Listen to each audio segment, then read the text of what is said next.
Dear students, today let's learn the poem An Elementary School Classroom in Islam, written by Stephen Spender, one of the famous English poet, essayist, and novelist. He has written many poems, and the poem An Elementary School Classroom in Islam is taken from the poem The World Within World. Here, he analyzes the problem of social injustice and class differences, class inequalities. And the poem is relevant in this COVID pandemic time because of the social injustice, class inequalities, when the poor become poorer and millions of people suffer because of this pandemic.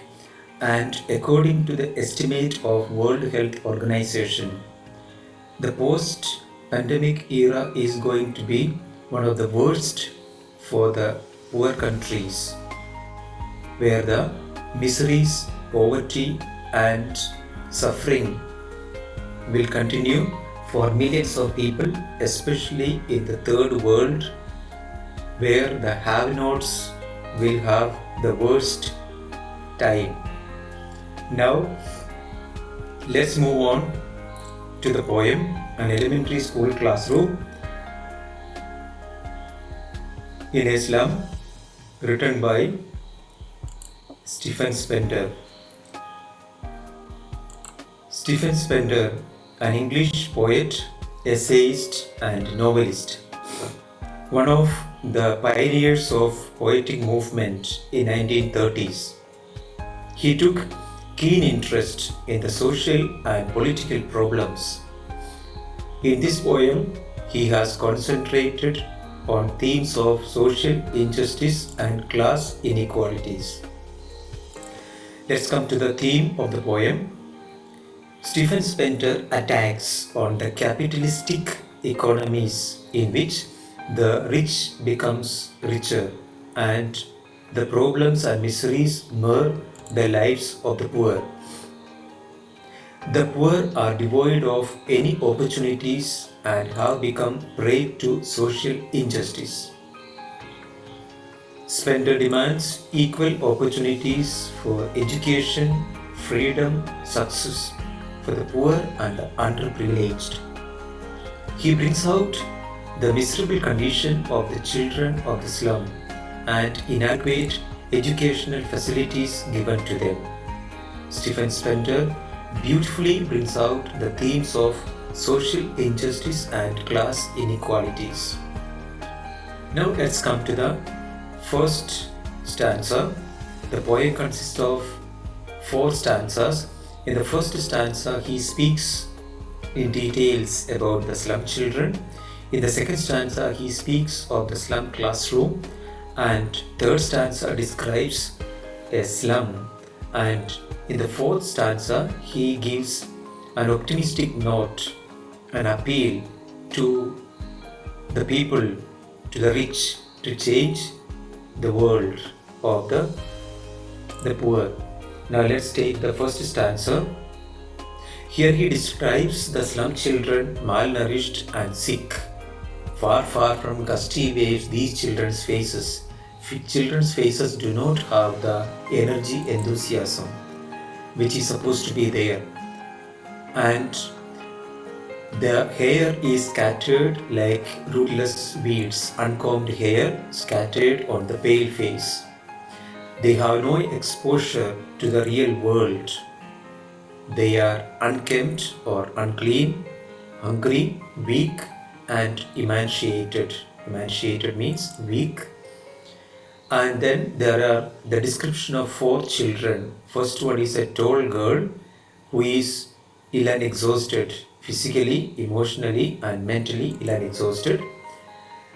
Another child is a victim of genetic disorder from his father. He has inherited the NALD disease or genetic disorder from his father.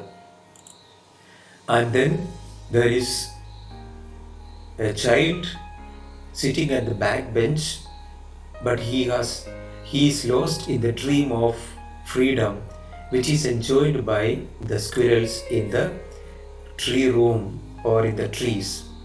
Coming to the stanza 2, it's a description of the slum classroom. Poet picturizes the slum classroom as dull and discouraging. On the sour cream walls, he says. And the dull and discouraging walls are decorated with the donations or the gifts given by the rich. The pictures of Shakespeare, there is a clear sky, multi-storied buildings, beautiful valley picture displayed on the wall.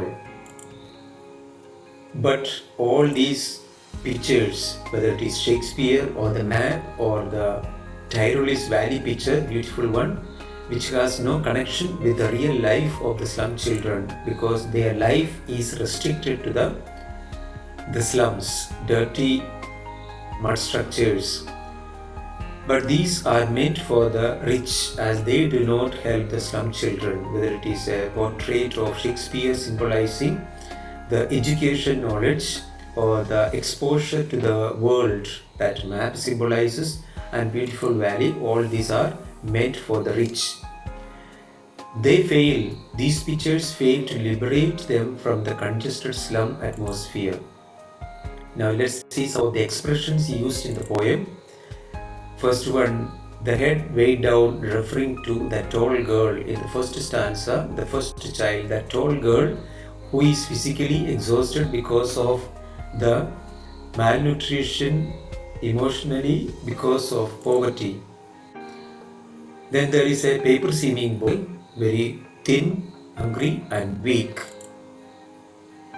Rootless weeds, that is referring to the scattered, uncombed hair scattered on the pale face, are like unwanted, withered and worn out.